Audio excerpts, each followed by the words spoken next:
जब एक पत्नी की मृत्यु हो जाती है तो पति को क्या क्या दुख झेलने पड़ते हैं, समय निकालकर जरूर सुनाएं।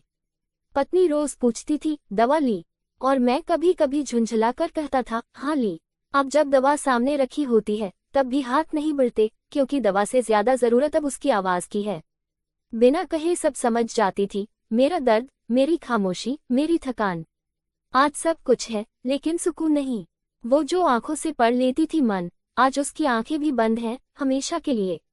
जिसके बिना एक दिन भी मुश्किल लगता था, अब उम्र काटनी है।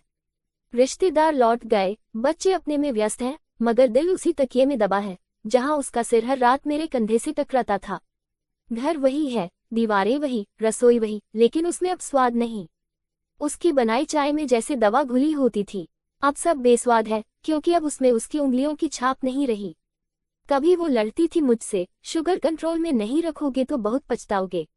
अब सच में पछता रहा हूँ, मगर बीमारी से नहीं, तुम्हारी जुदाई से। ये रोग न दवा से जाएगा, न वक्त से। उसके जाते ही सब बदल गया। सुबह की धूप अब आंखें चुभती है और शामें बस उदासी लाती हैं। लगता है जैसे जीवन का स्वाद चला गया हो और अब जीना एक रूटीन बनकर रह गया है। अब जब मंदिर जाता हूँ, उसकी तस्वीर को देखता हूँ और चुपचाप कहता हूँ, हाँ आज दवा ली है।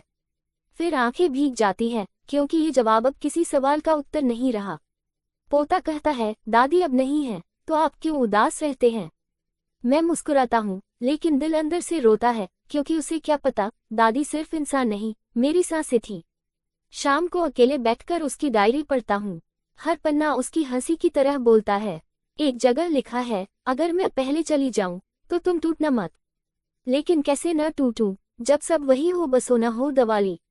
अब सिर्फ एक सवाल नहीं, एक अधूरी प्रार्थना है जो हर रात कमरे की दीवारों से टकराकर लौट आती है।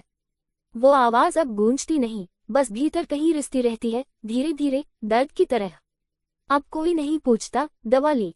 अब कोई नहीं कहता, उठो, सुबह हो गई? वो गई नहीं है, हर कोने में है उसकी चूड़ियों की खनक, अब भी दीवारों से टकराती है। उसकी हंसी अब भी तकिए से आती है। बस अब वो खुद नहीं आती और मैं अब भी उसी कप में चाय बनाता हूँ। 2 कप आदत है ना, पर एक कप हमेशा ठंडी रह जाती है, जैसे मेरी दुनिया कभी कभी सबसे ज्यादा आवाज खामोशी करती है। कहानी अच्छी लगे तो लाइक, शेयर और सब्सक्राइब करें। कमेंट में अपने विचार अवश्य बताएं। धन्यवाद।